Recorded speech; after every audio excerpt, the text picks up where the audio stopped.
que nous, on a peur, que... Donc, vous voyez ce que je veux dire? Parler sans déjà, faites attention à votre attitude à vous, sans que vous ayez peur. Il faut que ça soit un sujet normal. Donc, les conseils qu'elle nous a donnés, cette psychologue, c'est parler d'abord, avant de parler d'abus sexuels, parler de la sexualité. Donc, je vous donne un exemple.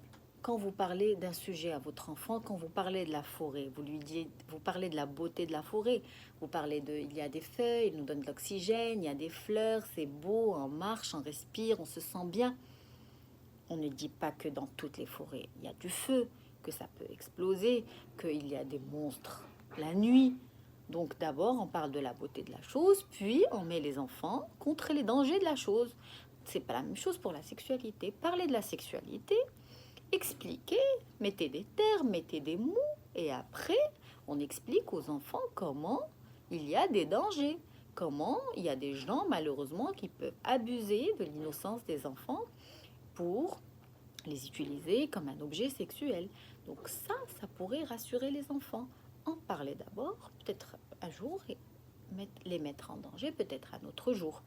Donc, je ne vais pas parler de la beauté de la sexualité parce que ce sont des enfants, on ne peut pas en parler, on ne peut pas donner les détails, mais parler au moins de quelque chose, comme quoi c'est quelque chose qui est normal, quand il faut le faire, quand il faut pas le faire, qu'est-ce qui est normal, qu'est-ce qui n'est pas normal, qu'est-ce que c'est quoi des parties intimes, c'est quoi qui peut toucher, qui peut ne pas toucher, quand, comment, parler du malaise, est-ce que le docteur il peut, oui il peut, est-ce qu'un enfant il peut, un autre enfant il peut, non il peut pas. Donc les enfants ils sont curieux, les enfants ils sont fascinés par la différence des sexes quand ils sont petits, donc demandez à n'importe quel enfant, il va vous dire que il a essayé de regarder, s'il est un garçon, il a essayé de regarder les filles, c'est une fille.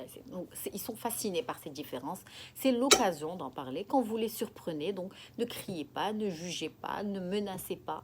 Parlons-en. Parlez-en avec vos enfants, avec toute clarté et toute détente, si je veux dire ça. Donc voilà, elle nous a dit de parler de la sexualité avant de parler de l'abus sexuel, de parler de l'importance d'un milieu familial qui est confiant et à qui on peut se confier. Quand il y a une ambiance familiale où règne la communication, c'est facile pour l'enfant d'en parler. Quand il y a des menaces, des peurs, des jugements, des culpabilités, l'enfant ne peut pas parler. Donc déjà, établissez un climat familial qui met l'enfant à l'aise pour en parler. Il faut que les enfants, comme j'ai dit, connaissent les vrais termes, donner les vrais termes. Je sais pas, n'importe quelle famille, donc chaque famille a ses propres termes, mais l'enfant, il va comprendre. Utiliser donc selon la religion, selon la culture, selon les convictions, comme j'ai dit, chacun utilise à sa manière, mais expliquer, l'enfant doit comprendre. Alors, comme j'ai dit, profiter des occasions, c'est-à-dire quand l'enfant il prend son bain, quand l'enfant on lui raconte une petite histoire, quand il y a des petits mots qui ressortent comme ça, parlez-en. C'est le moment d'en parler, c'est le beau moment d'en parler. Quand l'enfant joue au docteur, quand l'enfant joue à la maman et au papa, les enfants, comme j'ai dit, ils sont curieux, ils en parlent tout le temps. Donc si vous le surprenez en train de parler de ça, c'est l'occasion d'en parler avec eux, surtout quand ils sont tout petits. 3 ans, 4 ans, 5 ans, commencez à en parler. Il n'est jamais tôt pour en parler. Un enfant, il peut comprendre. Quand tu lui dis ne fais pas attention, ne fais pas confiance aux inconnus, ne parle pas aux inconnus, un enfant, il sait c'est quoi un inconnu, c'est quelqu'un qu'il ne connaît pas. Donc déjà, il a une petite réticence par rapport aux inconnus. Donc parlez-en, expliquez, donnez par exemple des exemples, testez, comme j'ai dit, avec une personne que vous connaissez, essayez de ramener l'enfant, de lui dire viens, je vais te ramener chez ta maman et regardez comment l'enfant il va réagir et c'est l'occasion d'en parler. Donc voilà, utilisez une façon ludique aussi, utilisez des histoires, des blagues, racontez, tout en parlant, tout en passant des messages, surtout pour les tout petits. Alors, il y a aussi quelques... Donc, j'ai parlé de l'avis du sexologue, mais il y a aussi les psychologues qui en parlent. Donc, un psychologue, c'est quelqu'un qui essaye de garder le bien-être mental des enfants et des parents. Donc, ils nous disent, par exemple, un psychologue, il va nous dire à quel âge en parler, à quel âge aborder le sujet, avec qui parler. Donc, sans rentrer dans les détails, c'est juste, grosso modo, ce qui concerne le sujet, donc comment se défendre, comment en parler librement. Donc selon un psychologue, donc je vais dire ni le nom, c'est un psychologue qui nous dit que peu importe l'âge, on peut toujours en parler avec les enfants, petits, moyens, grands, même s'il est informé. Peut-être qu'il a été mal informé sur Internet. Peut-être qu'il y a un autre enfant qui est plus grand qui lui a dit des choses qui ne sont pas vraies. Comme j'ai dit, on parle du mauvais côté de la sexualité au lieu de parler du bon côté. Donc parlez-en à vos enfants avant que les autres en parlent. Parlez-en à vos enfants avant que les autres en parlent, et en parlent pas de la bonne manière, en parle, c'est-à-dire euh, de la mauvaise manière. On parle de la sexualité comme étant quelque chose de mal, quelque chose de pas bien, quelque chose qu'il faut jamais approcher. Donc l'enfant, il a une mauvaise idée sur la chose, et malheureusement, il reste toujours réticent par rapport à ça. Donc peu importe l'âge, parlez-en avec les enfants. Parle-leur des choses normales, des choses pas normales. Quand il est mal à l'aise, c'est-à-dire quand un enfant est mal à l'aise, c'est quoi être mal à l'aise? C'est quand on a peur. Le malaise, c'est la peur, c'est quand on a des boules au ventre, c'est quand on a une respiration rapide, c'est quand on a envie de fuir, quand on a envie de lutter, quand on n'a pas envie de faire la chose. Donc, c'est un malaise. Il faut apprendre à l'enfant à dire non, n'importe quel âge. Et ça rentre dans la communication de tous les jours. Quand vous forcez, là je vais parler un peu du coaching, quand vous forcez, quand vous utilisez l'éducation positive, c'est-à-dire que vous ne forcez pas votre enfant à faire quelque chose, qu'il n'accepte pas, qu'il dise pas oui, même s'il est mal à l'aise. Parlez-en avec lui, mettez-le en confiance, parlez-en avec lui, laissez-le montrer son malaise, laissez-le dire est-ce que ça lui plaît, est-ce que ça lui plaît pas. Donc créez un terrain de communication avec vos enfants. Et c'est là, quand un enfant, il est toujours habitué à dire oui, alors qu'au fond, il veut dire non, c'est là le danger. C'est là qu'il tombe dans le piège des adultes. Parce que quand quelqu'un nous force à faire quelque chose, pour nous, on doit dire oui. Parce que on est habitué avec nos enfants, avec nos parents, à dire oui, même si on ne veut pas. Vous voyez ce que je veux dire? Essayez déjà de préparer le terrain, de préparer un climat de confiance dans la famille avant d'en parler et avant que ça soit trop tard. Et ça, bien sûr, c'est pour protéger contre le danger. Alors, comme on a dit, on va parler, on a parlé de l'âge, maintenant on a parlé à propos de ceux qui abusent. C'est qui? C'est qui? On essaie de prévenir nos enfants, mais on ne parle pas de c'est qui? C'est un homme? C'est une femme? C'est un gentil monsieur? C'est un méchant monsieur? C'est une gentille femme? C'est une méchante femme? Donc, expliquez à vos enfants qu'il y a des gens qui ne sont pas normaux, qui ont des besoins incontrôlables, comme il y a des gens qui sont gentils, il y a des gens qui sont méchants, il y a des gens qui sont malades. Donc pour protéger l'enfant contre ces gens, expliquez-leur c'est qui ces gens.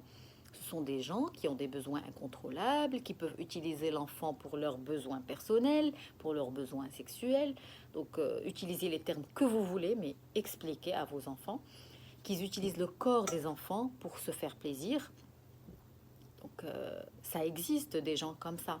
Donc, expliquez-leur c'est qui un agresseur, c'est qui un abuseur, pour qu'il y ait une idée. Ça pourrait être, ce qui est important, c'est que c'est une personne qu'on peut connaître, comme j'ai dit tout à l'heure. C'est pas un inconnu toujours, c'est une personne qu'on a déjà vue. Ça pourrait être un abuseur, un agresseur. C'est une personne qui est jolie, qui est gentille, qui peut en fait être gentille, qui peut être polie. C'est un homme ou une femme qui peut venir chez toi poliment te demander des choses. Donc c'est pas parce qu'il est poli qu'il il n'a pas quelque chose derrière la tête. Donc ça pourrait être des personnes gentilles, polies, vieux, jeunes. Donc ça pourrait être n'importe quelle personne. Homme, femme, gentil, vieux, poli, pas poli. Donc c'est des gens qui utilisent tous les moyens pour arriver à leur but. Expliquez à vos enfants que l'agresseur peut être monsieur tout le monde. Ça pourrait être un ami de la famille, ça pourrait être un gardien, un chauffeur, une nounou, une femme de ménage. Donc ça pourrait être n'importe qui. Apprenez à votre enfant à ne pas avoir peur de tout le monde, mais à déjà détecter ce qui n'est pas normal. Comme j'ai dit tout à l'heure, quand on voit un comportement qui n'est pas normal, on crée l'alerte, on déclenche l'alerte. Ça, c'est le but de parler avec nos enfants.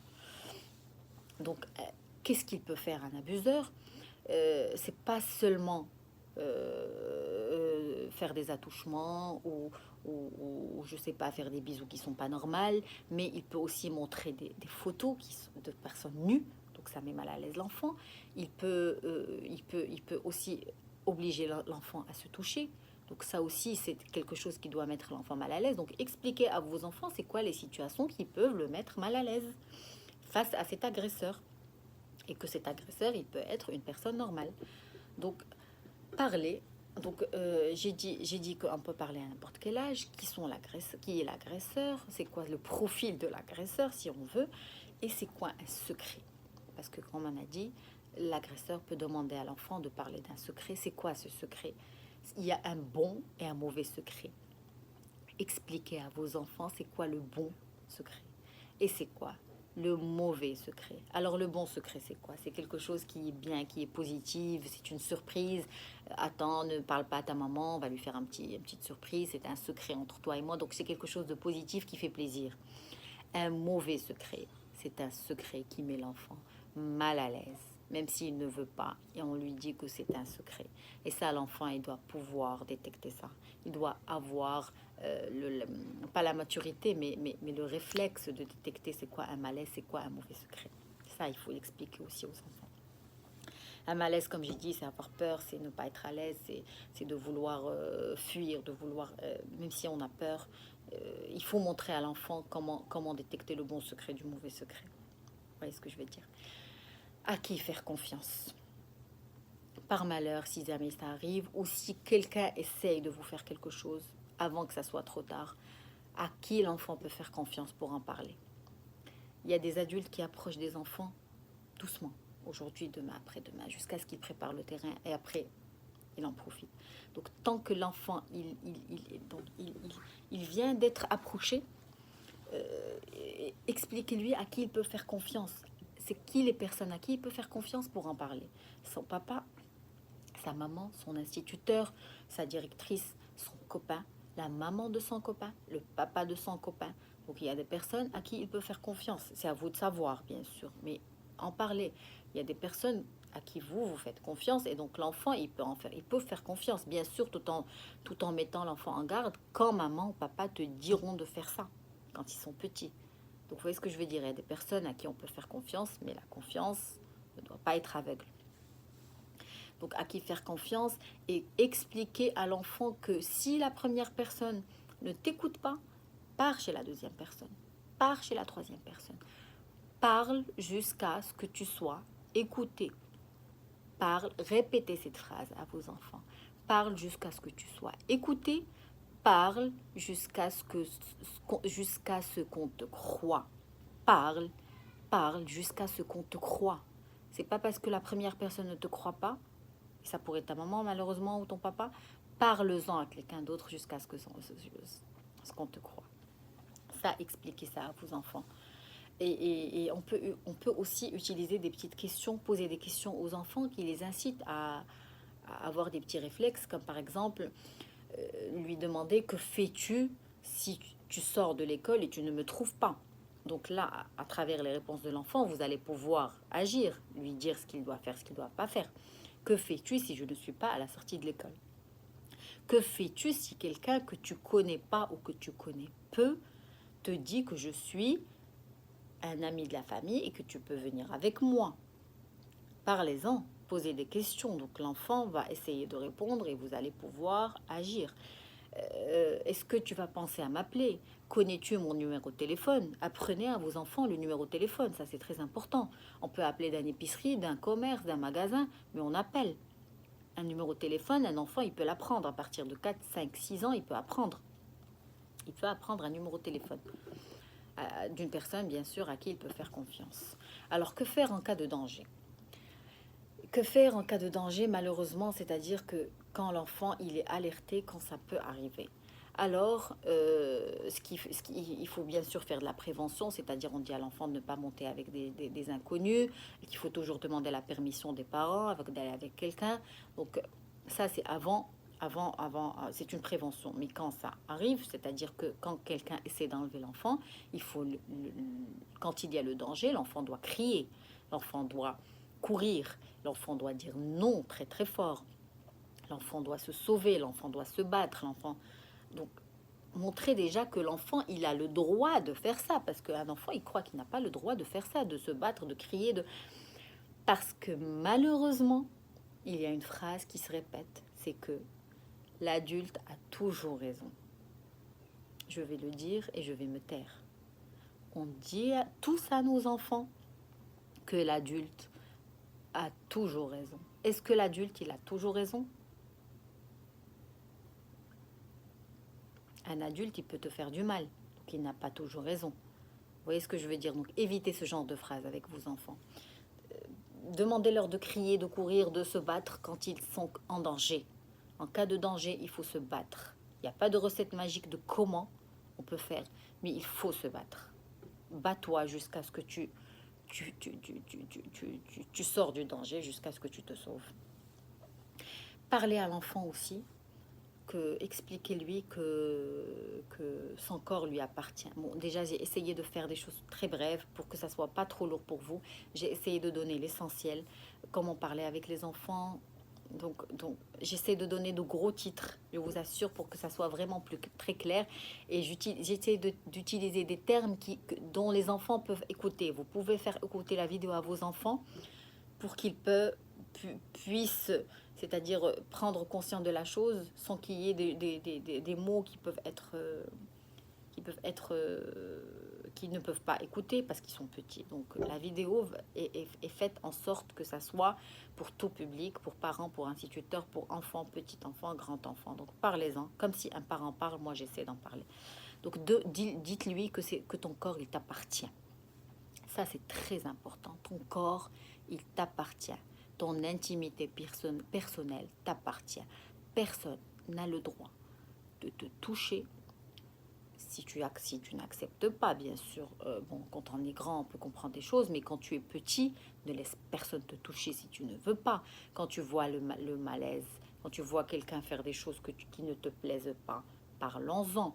Ton corps t'appartient, personne n'a le droit de l'utiliser pour ses fins personnelles ou pour autre chose. Donc, montrez-lui où sont ses parties intimes, qu'il doit les protéger. Donc, grosso modo, tout ce qui est, comme on dit, sous les sous-vêtements, c'est à nous et c'est intime et c'est personnel.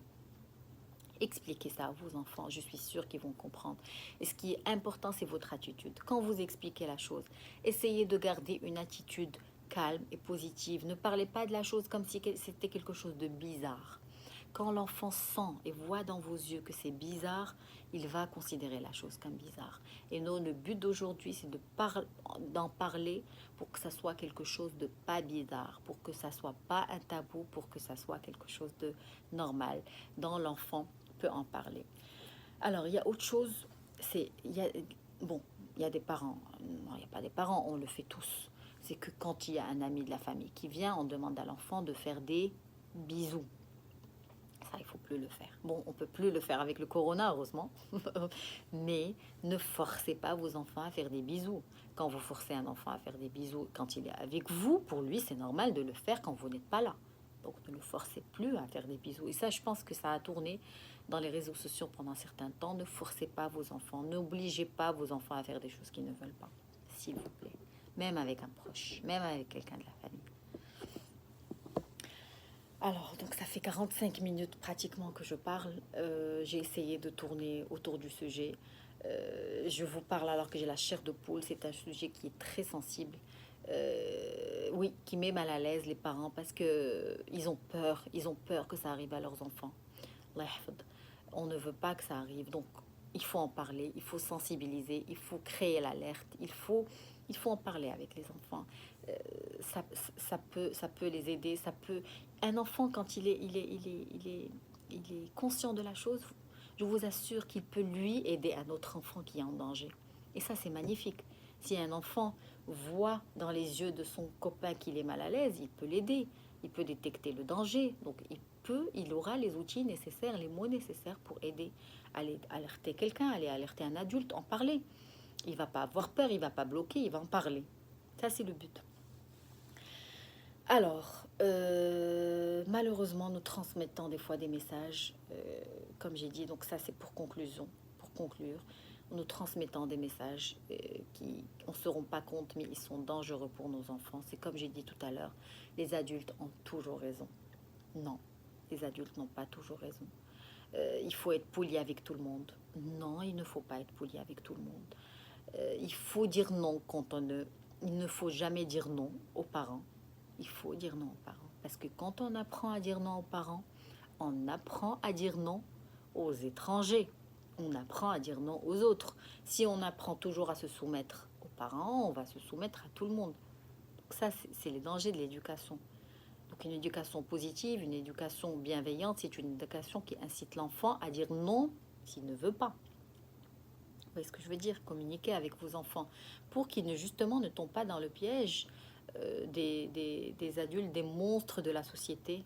C'est comme ça qu'on doit les appeler parce que ce sont des monstres de la société qui obligent les enfants à garder le secret, malheureusement garder un silence. C'est un traumatisme pour eux, c'est un poids très lourd pour eux qui peut les poursuivre pendant toute leur vie. Donc, pousser les enfants à parler, parler de la sexualité sans tabou. Bien sûr, choisissez le bon moment, choisissez les bons termes selon l'âge, mais parlez-en, comme j'ai dit. Faites une petite éducation à la maison avant que ça soit par d'autres personnes. Il y a des enfants qui sont timides aussi. Ils sont les plus sensibles par rapport à ça. Quand vous voyez que vos enfants sont timides, parlez avec eux encore et encore et encore. Un enfant timide, c'est un enfant qui est facilement intimidé par les autres. Donc parlez-lui, mettez-le en garde. Essayez d'exposer devant lui le sujet pour qu'il détecte le danger quand il y a un danger. Renforcez la confiance de vos enfants. Quand un enfant il a confiance en lui, il peut dire non, il peut se défendre, il peut crier, il n'a pas peur, il devient plus fort face au danger. Améliorer la confiance de vos enfants. Il y a tellement d'outils pour améliorer la confiance des enfants. Et croyez-moi, les premières personnes qui sont responsables de la confiance des enfants, ce sont les parents. Quand tu dis à ton enfant, tu es capable de faire, tu augmentes son estime de soi et tu augmente sa confiance en lui. Donc, faites en sorte que votre enfant ait confiance en lui pour le protéger contre les dangers. Pour les protéger contre le danger. C'est pas parce que c'est pas question de pouvoir, c'est pas question de parents, c'est pas question de c'est moi qui gagne, c'est toujours pour protéger les enfants contre le danger. Donc je pense que ça devient une nécessité. Quand on entend ça, on a envie de faire bien avec nos enfants. En tout cas, on essaye.